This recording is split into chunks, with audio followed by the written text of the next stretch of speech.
Kenapa Unohana harus mati bertarung melawan Zaraki? Ini mungkin satu pertanyaan yang cukup sulit untuk diungkapkan. Ada banyak variabel dan asumsi yang bisa menjawab pertanyaan tersebut. Tapi sebelum itu, pertama-tama mari kita bahas dulu dua karakter kuat satu ini, di mana mereka sama-sama menyandang gelar Kenpachi, gelar yang hanya diberikan pada Shinigami terkuat di divisi 11. Kenpachi Zaraki, di awal kemunculannya, dia diperlihatkan sebagai sosok kapten yang keras kepala, percaya diri, dan sangat liar. Dia sangat tertarik dengan yang namanya pertarungan, bahkan dia akan merasa senang jika lawan bertarungnya memiliki kekuatan setara atau melampauinya. Hal itu semata-mata dikarenakan Zaraki ingin pertarungan berjalan seimbang sehingga dirinya bisa menikmati pertarungan lebih lama. Saking senangnya dalam bertarung, Zaraki akan terus maju seorang diri tanpa menghiraukan seberapa parah luka yang dialami. Tanpa segan, dia juga akan menyerang rekannya sendiri jika itu mengganggu jalannya pertarungan. Kegilaannya dalam bertarung memang sudah tertanam sejak dirinya belum menjadi seorang kapten. Jauh di masa lalu, ketika Zaraki masih seorang bocah, dia selalu berkelana ke sana kemari hanya untuk mencari lawan yang seimbang. Dia ingin selalu mengayunkan pedangnya selama mungkin demi bisa memuaskan hasrat bertarung. Zanpakuto yang dia gunakan sebenarnya berasal dari pedang Asauchi curian milik Shinigami yang dia bantai, yang mana secara tidak sadar Zaraki telah menanamkan jiwanya ke dalam Zanpakuto tersebut. Dan lewat pedang curiannya itulah, pada saat remaja dia mampu mewujudkan sosok bernama Yachiru Kusajishi. Bersamanya dia terus mengembara mencari lawan-lawan kuat. Tidak seperti para kapten lainnya, Zaraki mendapatkan posisi kapten divisi 11 dengan cara melakukan metode pertarungan sampai mati, di mana saat itu dia berhasil membunuh kapten yang tengah menjabat, yaitu Kenpachi Kiganjo.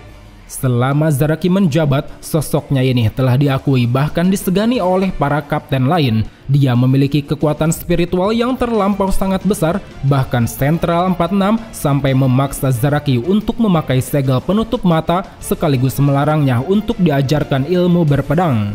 Meski mendapat keterbatasan dari pihak luar, Zaraki nyatanya masih mampu menunjukkan eksistensinya sebagai petarung. Terbukti seorang diri dia mampu memojokkan Kaname Tosen dan Komamura, bahkan mampu membunuh Noitra Gilga hanya dengan satu teknik berpedang. Terlepas sifatnya yang ganas dan kekuatannya yang terlampau besar ini, dalam setiap pertarungan Zaraki ternyata selalu memberikan celah bagi lawan, yaitu dengan membelenggu atau membatasi kekuatannya sendiri. Terlebih dia juga menyimpan sedikit rasa belas kasih pada lawan yang terbilang lemah, karena menurutnya orang yang sudah tidak memiliki keinginan bertarung sedikit pun tak layak untuk mendapat tebasan kematian darinya. Dua hal itulah yang menjadi titik kelemahan Zaraki. Tujuan dia bertarung bukan untuk memperoleh kemenangan, melainkan hanya sekedar kepuasan dalam bertarung. Dan karena itu juga kenapa Zaraki bisa kalah dari Unohana dan Ichigo. Tanpa sadar, dia telah mengekang kekuatannya sendiri agar bisa menikmati pertarungan selama mungkin bersama mereka. Retsu Unohana, karakter satu ini awalnya diperkenalkan sebagai sosok kapten divisi 4 yang memiliki sikap tenang, lembut, dan berwibawa. Dia adalah seorang Shinigami yang sangat mahir dalam menggunakan teknik Kaido atau teknik penyembuhan. Dengan pribadi dan keterampilan Kaido yang mumpuni inilah, tak sedikit para Shinigami yang menyanjung dan menghormatinya. Bahkan wakil kaptennya sendiri yaitu Isane sangat mengidolakan sosok Unohana sebagai contoh panutan yang patut ditiru oleh semua Shinigami.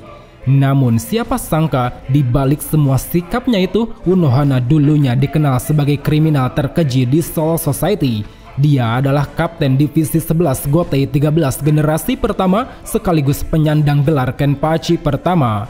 Dulunya dia dikenal memiliki sikap yang bengis, brutal, dan selalu haus akan pertarungan. Dia telah mengetahui semua teknik berpedang beserta nama pedang di seluruh penjuru dunia. Tidak begitu jelas alasan kenapa Unohana meninggalkan divisi 11 dan memilih bergabung ke dalam divisi 4. Tapi jika boleh berspekulasi, ada 3 alasan yang menurutku cukup mempengaruhi kepindahan Unohana. Pertama, Unohana ingin mempelajari teknik Kaido atau teknik penyembuhan. Alasan ini mengacu pada egonya yang ingin memuaskan hasrat bertarung. Karena sesuai dengan apa yang dia ungkap di chapter 526, sadar bahwa dirinya lebih lemah dari Zaraki agar bisa menikmati pertarungan selama mungkin, Unohana memerlukan cara untuk menyembuhkan dirinya sendiri. Kemudian alasan yang kedua, kemampuan dan kekuatan Zanpakutonya bertolak belakang dengan prinsip divisi 11. Kita tahu kekuatan Shikai Minazuki milik Unohana adalah menciptakan makhluk ikan pari. Kemampuannya yaitu memulihkan berbagai luka dengan cara melahap para korban. Demikian juga dengan bankainya. Jika merujuk dari apa yang Unohana katakan sebelum melepaskan bankai, aku berspekulasi kemungkinan konsep kemampuan dari bankainya ini adalah siklus pemulihan. Dia mampu melelehkan apapun sekaligus menyembuhkannya. Mungkin mekanismenya mirip dengan metode kolam penyembuhan milik Tenjiro, di mana kolam putih berfungsi untuk mengeluarkan reatsu kotor, sementara kolam merah darah berfungsi untuk mengganti reatsu yang hilang. Jika memang benar bahwa Zanpakutonya memiliki kekuatan seperti itu, tentu kemampuannya ini tidak selaras dengan prinsip divisi 11. Seperti halnya kasus Yumichika, dia tidak mau ada orang lain yang mengetahui bahwa Zanpakuto miliknya bertipe Kido. Lalu yang ketiga, bisa jadi keputusan Unohana untuk menjadi kapten divisi 4 adalah awal dari segala bentuk penebusan dosa yang selama ini dia perbuat. Mau itu dosanya pada Zaraki, dosanya atas nama Kenpachi, ataupun dosanya yang telah membunuh banyak orang. Karena jika kita lihat ketika Unohana menjabat sebagai kapten divisi 4, dia kerap kali membantu, menolong dan menyembuhkan orang-orang tak peduli mereka sekutu atau bukan. Well, terlepas benar atau tidaknya ketiga asumsi tersebut, satu hal yang pasti, berubahnya Unohana menjadi pribadi yang tenang disertai kepindahannya ke divisi 4 itu terjadi setelah Soul Society memperoleh kedamaian. Sama seperti mendiang Yamamoto, dia yang dulunya dikenal keji dan tak pandang bulu, tiba-tiba berubah menjadi sosok yang cinta akan perdamaian. Sekarang kita masuk ke pokok pembahasan, kenapa Unohana harus mati bertarung melawan Zaraki dan kenapa Unohana rela mati di sini. Sebenarnya pertanyaan ini sangat berkaitan dengan alasan dibalik kepindahan Unohana dari divisi 11 ke divisi 4, karena memang itu menjadi titik penentu. Pasalnya dari sana kepribadian Unohana tiba-tiba berubah 180 derajat. Well, meski masih menjadi misteri, mari kita coba uraikan terkait dua pertanyaan tadi. Pertama-tama, kita bahas dulu kenapa Unohana harus mati bertarung melawan Zaraki. Jika kita melihat background kedua petarung ganas ini, bisa kita ambil kesimpulan baik Zaraki maupun Unohana pada dasarnya memiliki satu kesamaan, yaitu sama-sama mencintai pertarungan. Namun di balik kesamaan itu ada dua sisi mata koin yang berbeda, yaitu perihal cara mereka untuk bisa menikmati pertarungan. Zaraki akan menikmati pertarungannya dengan cara membelenggu kekuatan, sementara Unohana dia bisa menikmati pertarungan selamanya dengan cara menyembuhkan dirinya sendiri. Perbedaan inilah yang menjadi titik kelemahan mereka berdua. Dengan membelenggu kekuatannya, Zaraki tidak akan bisa mengeluarkan potensi penuh. Begitupun Unohana, tanpa kemahirannya dalam teknik Kido, dia tak akan berguna jika menghadapi musuh yang lebih kuat darinya. Oleh karena itu, selaras dengan tujuan dilakukannya pertarungan ini, sangat make sense jika Unohana menjadi korban di sini. Karena mau bagaimanapun, bila dibanding dengan Unohana yang sudah mencapai batas ambang kekuatan, Zaraki dirasa lebih menguntungkan bagi Gotei 13. Karena memang jauh dari ketidaksadarannya, dia masih menyimpan segudang kekuatan. Terlebih satu-satunya yang bisa membuat Zaraki semakin kuat adalah membuatnya untuk selalu berada di ambang kematian, yang mana hal ini pun membuat Unohana layak dipilih sebagai lawan bertarung. Dia memiliki hasrat bertarung yang sama dengan Zaraki, memiliki hubungan bersejarah di masa lalu, ditambah Unohana memiliki kemampuan untuk membunuh dan membangkitkan. Kemudian terkait pertanyaan kenapa Unohana rela mati di sini, ini sudah jelas bahwa itu didasarkan atas keinginan Unohana untuk menebus dosa yang selama ini dia pikul. Bila kita selami lebih dalam, menurutku ada dua dosa yang ingin ditebus Unohana di dalam pertarungan ini. Pertama, yaitu dosanya pada Zaraki di masa lalu. Dosa ini sempat diungkap Unohana di chapter 525, Dia merasa gara-gara dirinya lemah, Zaraki yang ingin terus menikmati pertarungan tanpa sadar telah mengekang kekuatannya.